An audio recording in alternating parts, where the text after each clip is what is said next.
At exactly 4 o'clock on Friday afternoon, I stood inside the glass executive boardroom of Kestrel Logistics while my CEO handed me a silver frame. Inside the frame was a printed copy of my own resignation letter. Trent Harrison, our 40-year-old private equity CEO, looked at me with a condescending sneer. He tapped his gold watch against the glass table, turned toward the 40 senior directors sitting around the room and began to laugh. He asked the room if anyone wanted to take a picture of a dinosaur leaving the building. He said that after 20 years, I had finally realized that my legacy technical skills were holding back Kestrel's modern digital expansion. He told the room that I was an overpaid relic who thought 2 decades of service made me untouchable. My name is Andrea Mitchell. I am 42 years old and my title was Chief Infrastructure Architect and Vice President of Core Systems. I did not just work at Kestrel Logistics. I built Kestrel Logistics. 20 years ago, when this company operated out of a single leased warehouse with 3 delivery trucks, I wrote the very first lines of code that connected our shipment routing, database tracking and client portals. Every single package, every international container and every automated invoice running through our system passed through code that I personally designed, tested and maintained. While Trent was taking executive golf trips and posting inspirational quotes on LinkedIn, I was the one working 90-hour weeks during peak holiday seasons to ensure our systems never crashed. But to Trent, none of that mattered. To him, I was just a line item on a balance sheet that was costing his private equity group too much money. Trent leaned back in his leather chair, crossing his arms with smug satisfaction. He told me in front of all my peers that nobody in corporate America is indispensable. He laughed and said that a legacy worker who refused to hand over her custom software patents without extra compensation was a liability, not an asset. He tossed a 2-week severance agreement across the polished mahogany table and told me that if I signed it, packed my desk and walked out immediately without making a scene, he would let me leave with my dignity intact. The entire boardroom was deathly quiet. Several of the younger directors looked down at their notebooks, too terrified of Trent to speak up. The older department heads looked at me with a mix of pity and disbelief. Trent assumed I had come into that meeting to beg for my job. He thought I was going to cry, negotiate, or plead for my equity options. He had no idea what was actually happening. For the last 6 months, as Trent aggressively cut our engineering budgets to inflate short-term profit margins, I had been watching him closely. I didn't get angry. I got organized. I had meticulously documented every single contract breach he committed, every safety regulation he bypassed, and every fraudulent metric he fed to our board of directors to secure his annual bonus. I did not raise my voice. I did not shed a single tear. I picked up my black leather portfolio from the table, tucked the unsigned severance agreement inside and looked Trent straight in the eye. I told him thank you. I told him he had just made a decision far simpler than he could possibly imagine. I turned around and walked out of the boardroom. My heels clicked softly against the marble floor of the executive lobby. The glass doors shut behind me, sealing 40 silent directors inside with a CEO who thought he had just won a political victory. When I stepped into the private executive elevator, I was completely alone. I reached into my coat pocket and pulled out my phone. I opened an encrypted messaging app and opened a private group chat that had been sitting quiet for 3 months. I typed a single sentence. The trigger has been pulled. Stand by for 6 o'clock. Trent thought he had just eliminated an expensive executive and saved his company $1 million in payroll. He had no idea that he had just pulled the pin on a corporate grenade that would dismantle his entire empire before the stock market opened on Monday morning. I walked out of the elevator and stepped onto the 8th floor, where the main engineering and systems departments were located. My executive suite sat at the far end of the hall, overlooking the city skyline. As I unlocked my office door and pulled an empty cardboard storage box out of my closet, the reality of 20 years began to wash over me. Kestrel Logistics used to be an incredible place to work. Our founder was a brilliant operations man who understood that technology was the heart of modern shipping. He treated his engineers like royalty because he knew that if the servers went down for even 10 minutes, millions of dollars in freight would sit frozen at ports across the country. But 18 months ago our founder retired. A private equity firm bought a controlling interest in Kestrel and installed Trent Harrison as CEO. Trent came from a consumer retail background and had zero understanding of enterprise software infrastructure. Within his first 30 days he stripped our operational budget by 40%. He redirected those technical funds toward executive bonuses, marketing campaigns, and hiring expensive outside consultants who produced beautiful slides but zero functional code. Whenever I warned Trent that cutting maintenance budgets would destroy our server stability, he dismissed me. He viewed my technical authority as a threat to his authority. He believed that software was just something you bought off the shelf, not something that required deep, constant engineering care. The turning point happened 3 months before my resignation. Trent wanted to cut our engineering payroll even further to impress the board before the third quarter financial review. Without consulting me, he decided to reassign our flagship route optimization system to an unvetted offshore vendor. I pulled Trent into a private meeting and explicitly warned him that the offshore group did not possess the required government security clearances or structural knowledge to handle our client data. I told him it breached our primary enterprise contracts. Trent slammed his hand on his desk, told me I was overstepping my bounds, and ordered me to transfer the system files anyway. That was the exact moment I realized Kestrel Logistics could no longer be saved from the inside. I stopped fighting Trent. I stopped trying to protect him from his own ignorance. Instead, I began preparing for the day he would inevitably try to push me out. As I packed my desk, placing framed photos of system launches and my original patent certificates into the cardboard box, I heard quiet footsteps outside my open door. I looked up. Standing in the hallway were my department leads, senior database administrators and core infrastructure engineers. Word of what happened in the glass boardroom had traveled down the hall like wildfire. They had heard how Trent mocked my 20 years of service, how he called me a dinosaur, and how he tried to force me out with an insultingly small severance. My lead database administrator, a brilliant 36-year-old engineer named David, stepped into my office. His hands were shaking with anger. He asked me if it was true. He asked if Trent had really fired the woman who built the entire operational core of the company. I looked at David, then looked past him at the 30 other men and women standing silently in the corridor. They were the brightest minds in the logistics industry. I had personally hired, trained, and protected every single one of them from corporate politics for years. I told them that I had officially resigned. I told them that Trent believed anyone in our department could be replaced by cheap software and offshore vendors. David looked around at his colleagues, then looked back at me. He told me that if the company was willing to throw me away after 20 years, none of their careers or futures were safe under Trent's management. I closed the top of my cardboard box, picked it up, and smiled gently at my team. I told them not to make a scene, not to raise their voices, and not to say a word to HR. I told them to pack their personal belongings, leave quietly at 5 o'clock, and meet me at the downtown conference center at 6 o'clock sharp. At 6 o'clock on Friday evening, 31 senior technical leads, database administrators, and client onboarding directors sat inside the private back room of a downtown conference hall. These 31 people represented the entire technical brain of Kestrel Logistics. If they stopped working for an hour, freight tracking across 40 ports would grind to a complete halt. The room was tense. Everyone was whispering, still shocked by how Trent Harrison had publicly humiliated me 4 hours earlier. I walked to the front of the room, unrolled a large whiteboard chart, and began to speak. I told them that Trent believed he owned the ground we walked on. I told them he believed that because he had private equity backing and an executive title, he held all the power. But then I revealed the first major legal truth that Trent had completely missed when he took over the company.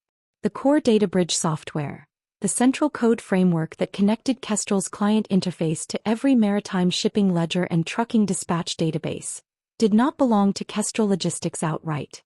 20 years ago, before Kestrel officially incorporated, I wrote and patented that master data bridge architecture under my own personal name. When the original founder hired me, I granted Kestrel an exclusive, conditional enterprise software license to use my patented framework.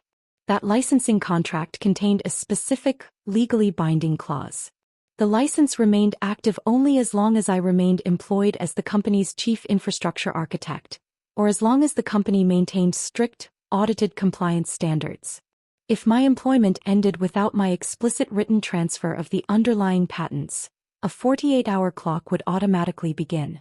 At the end of those 48 hours, if Kestrel failed to meet full technical compliance, the enterprise software license would automatically default and revoke. Trent had spent the last 18 months cutting compliance budgets to pad his executive bonuses. He had routinely ignored my formal written security warnings. Because of his negligence, Kestrel was already in severe default of those safety standards. I looked at the room and delivered the next blow. Kestrel's largest global shipping partner was an international freight conglomerate worth $80 million in annual revenue, known as Pacific Freight. Trent had recently submitted a signed audit report claiming our core systems met all federal encryption standards. But Trent had lied on that audit. He had forged my digital approval stamp while I was on leave last year. Without my personal technical certification, that $80 million shipping contract contained an automatic breach of compliance clause. The moment my employment officially ended, that client had the absolute legal right to terminate their contract instantly without paying a single dollar in penalties. The room sat in dead silence. I could see the exact moment my team realized what this meant. I was not just a disgruntled executive leaving with a cardboard box. I was holding the master operational plug to the entire enterprise, and Trent had just pulled it out himself. I pulled a stack of crisp printed documents from my briefcase and placed them on the center table. I told my team that I was not asking them to throw away their careers or take an uncalculated risk. Earlier that week, I officially registered my own independent logistics consulting firm, backed by private investment capital I had secured months ago. I offered every single one of the 31 people in that room a position at my new firm.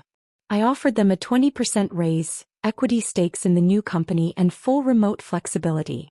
I told them the choice was entirely theirs. They could stay under Trent's toxic, sinking leadership, or they could walk into the future with me. Within 10 minutes, every single pen hit the paper. All through Saturday morning, while Trent Harrison was at his exclusive country club playing golf and boasting to board members about how he had finally eliminated expensive legacy staff, my legal team and I were executing our blueprint with surgical precision. I met with my primary corporate attorney Raymond Cole, inside his firm's high-rise office downtown. Raymond had spent 25 years handling corporate governance and employment law. He reviewed every single document, every contract, and every server log to make sure our position was completely bulletproof.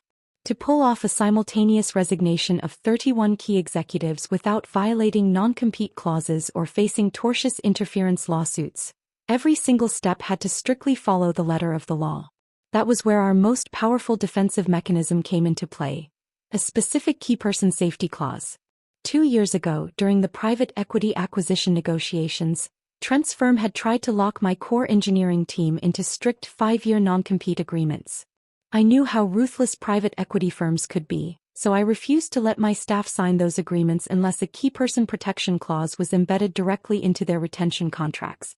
That clause explicitly stated that if the chief infrastructure architect, myself, was terminated, demoted, or constructively forced out of the company without cause, every senior engineer under my direct supervision retained the legal right to resign immediately.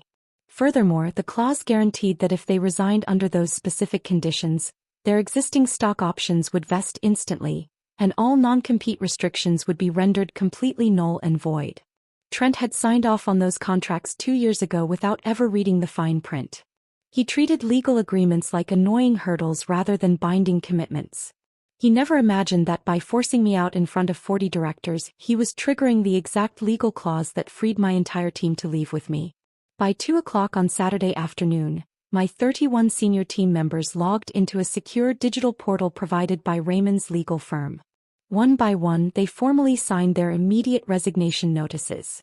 We did not send the notices immediately. Instead, Raymond set up an automated transmission script.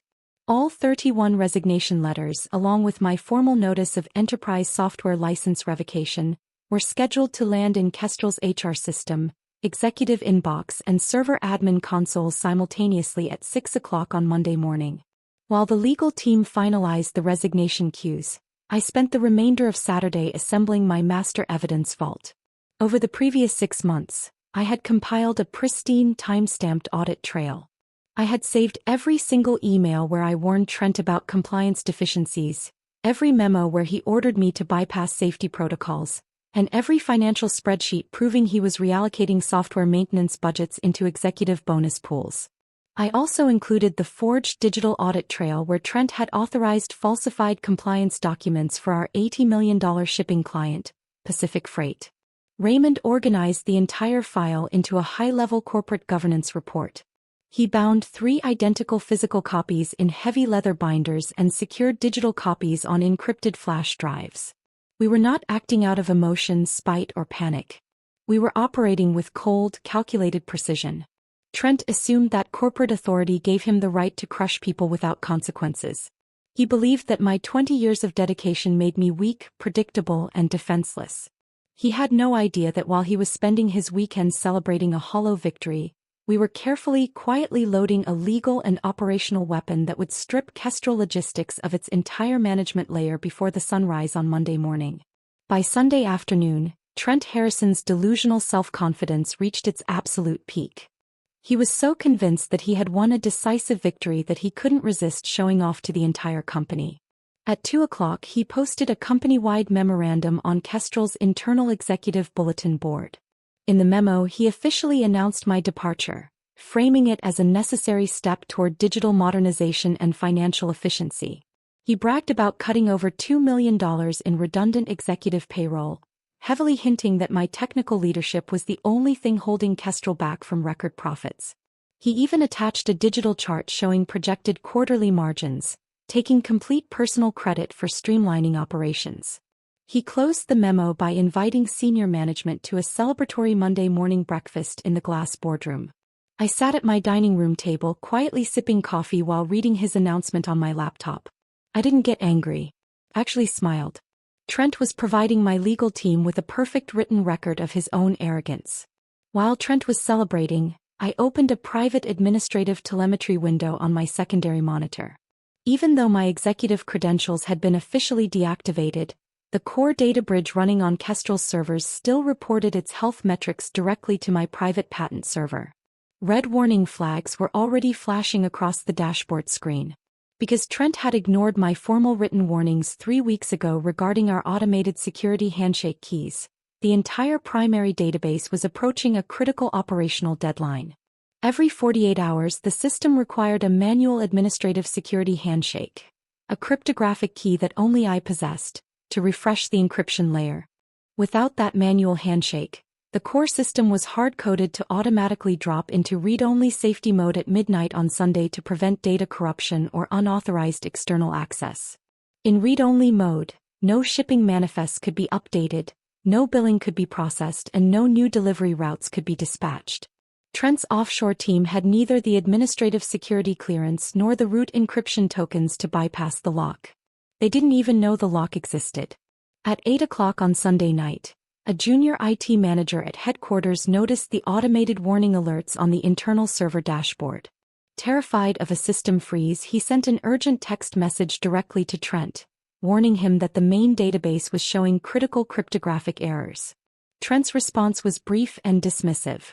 He texted the manager back, telling him to stop overreacting, turn off the notification alerts, and let the offshore team deal with it on Monday morning during normal business hours. He was so blinded by his own authority that he couldn't see his house was already on fire. By 10 o'clock, my legal team confirmed that all 31 resignation notices, along with the formal enterprise software license revocation orders, were fully queued in the automated transmission system.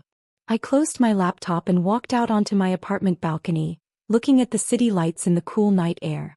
I enjoyed a quiet, peaceful dinner, knowing that every single thread holding Trent's executive career together was about to snap. Trent had spent his entire leadership tenure relying on bravado, posturing, and cheap cost-cutting tricks. He genuinely believed that the company ran on executive speeches and slide decks. He had no idea that in less than 8 hours, the invisible technical infrastructure that actually kept Kestrel alive was going to shut down completely, leaving him standing in front of the board with nothing to hide behind. At exactly 6 o'clock on Monday morning, the digital avalanche struck Kestrel Logistics with unstoppable force. An automated script executed by my legal team delivered 31 individual, legally binding resignation letters directly into the inbox of Kestrel's Vice President of Human Resources and the corporate executive portal. Simultaneously, formal legal notices of enterprise software license revocation were served digitally to Kestrel's chief legal counsel. At 7:30 morning, Trent Harrison strolled into corporate headquarters wearing an expensive custom suit, fully expecting to host his victory breakfast in the glass boardroom. Instead, he walked directly into pure operational chaos. The main lobby was jammed with confused employees. Executive phones were ringing off the hook on every floor. The regional shipping hubs in Chicago, Dallas, and Atlanta were calling in on emergency lines, reporting that their primary dispatch dashboards were completely frozen. Freight trucks were stacking up at distribution center gates, unable to receive digital cargo clearance. At 8:30 sharp, the 48-hour clock expired. Kestrel's proprietary software data bridge went completely dark as my patented enterprise license automatically revoked. Every terminal screen across the entire company shifted from the normal operational interface to a stark black screen displaying a single sentence: enterprise license suspended due to non-compliance and authorization expiration. Trent frantically called an emergency executive meeting in the main auditorium. Sweating profusely through his shirt, he stood on stage and screamed orders at the remaining junior IT staff, demanding that they force a manual override and bypass the encryption logs. A terrified junior engineer stepped up to the microphone and delivered the news in front of 50 people. He told Trent that the underlying code belonged to Andrea Mitchell under a private patent. The system was encrypted with a 256-bit master token, and nobody on Earth could bypass the lock except me. At 9:15, my personal cell phone began vibrating on my kitchen counter. It was Trent. I let it ring 4 times before slowly picking it up and sliding the answer bar. I didn't say a word. Trent's voice was shaking with uncontrolled panic and rage. Gone was the condescending executive who had mocked me in front of 40 directors on Friday. He begged me to tell him what was happening. He claimed there had been a terrible misunderstanding. He offered to double my former salary, grant me immediate stock options, and give me a brand new executive title if I would log in immediately and restore the software bridge. I took a quiet breath and spoke into the phone in a smooth, perfectly calm voice. I reminded him of his exact words from the glass boardroom on Friday afternoon. I reminded him that he had told 40 directors that nobody in corporate America is indispensable, especially an overpaid technical dinosaur. I told him that since I was no longer an employee, I had no authority to touch Kestrel's network.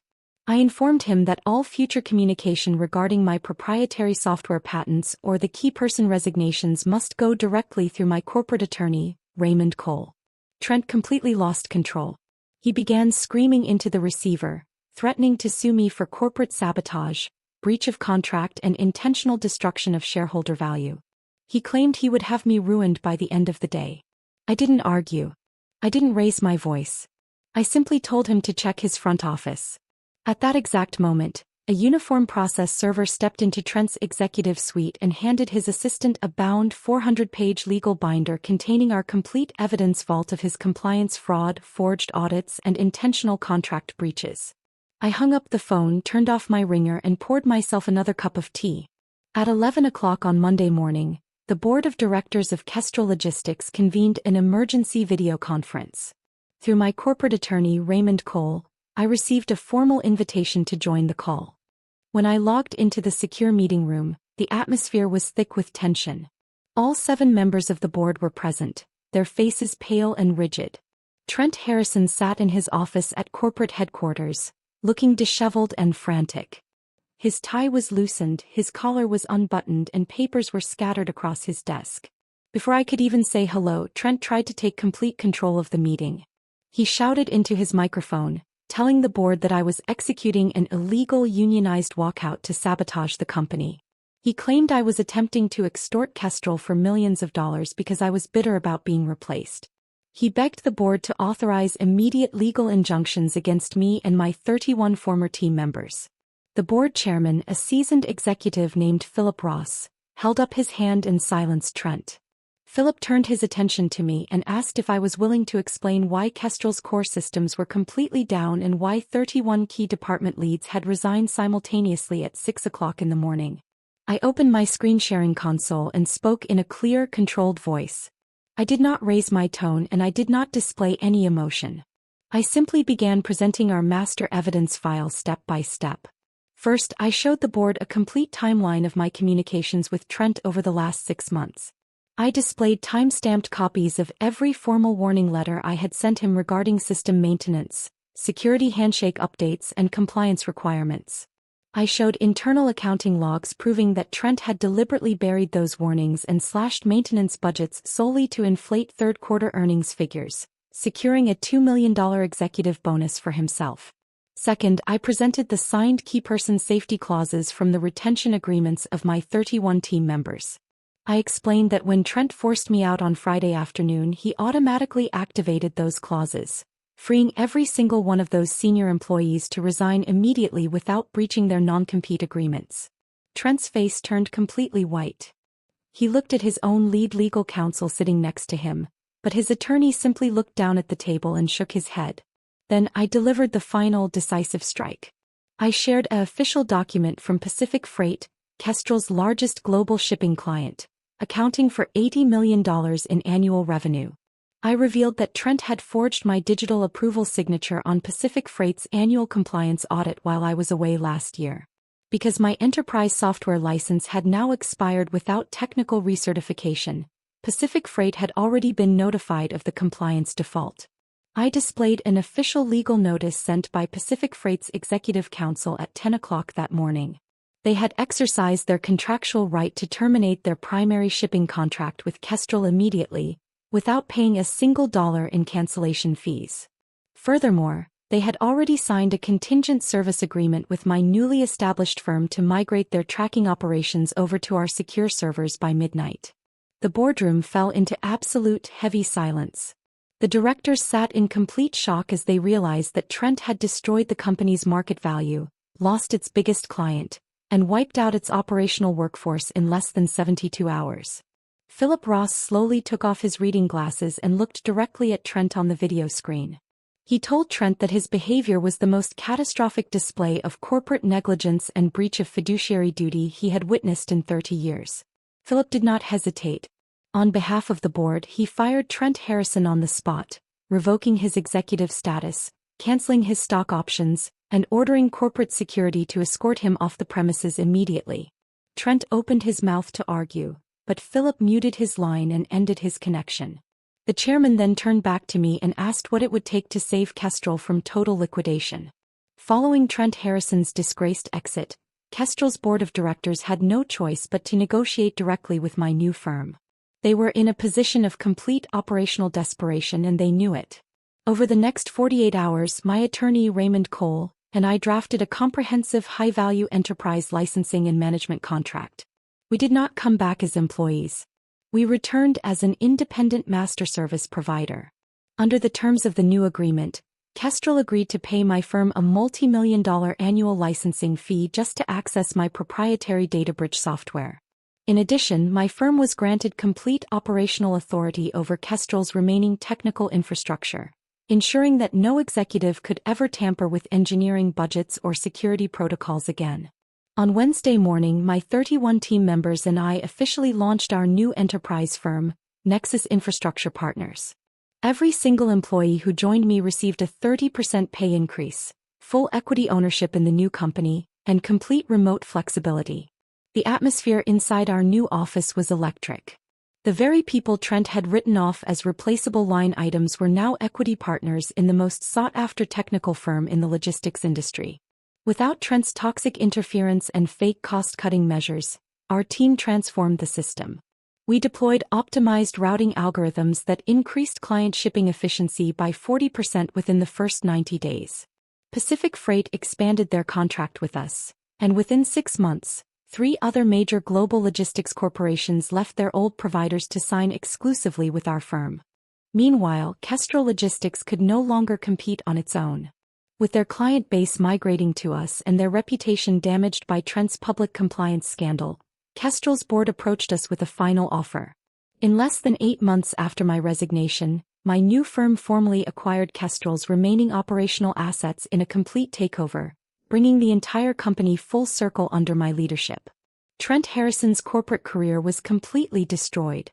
The board filed a massive civil lawsuit against him to claw back his past bonuses and recover damages caused by his compliance fraud. News of his forged audits and the loss of the Pacific Freight account spread throughout the executive sector. He was completely blacklisted by private equity firms, unable to secure even an entry-level management position anywhere in the country. 1 year after that humiliating Friday afternoon meeting in the glass boardroom, I sat in my new corner office on the top floor of our corporate headquarters, looking out over the city skyline. On my desk sat the framed resignation letter Trent had handed me as a joke. I kept it there not out of bitterness, but as a permanent reminder of a fundamental truth. Corporate bullies like Trent always believe that titles, expensive suits, and arrogant speeches make them invincible. They believe they can dismiss the hard work of dedicated people and take credit for things they never built. But they forget that companies are not run by speeches. They are run by systems, trust, and the quiet, highly competent people who build the foundation. Justice in the corporate world does not come from screaming, making loud scenes, or throwing tantrums. It comes from patience, immaculate preparation, and knowing your exact worth. When you build the foundation, you hold the master keys. And when an arrogant boss tries to lock you out, all you have to do is turn the key, step away, and watch their entire world fall apart.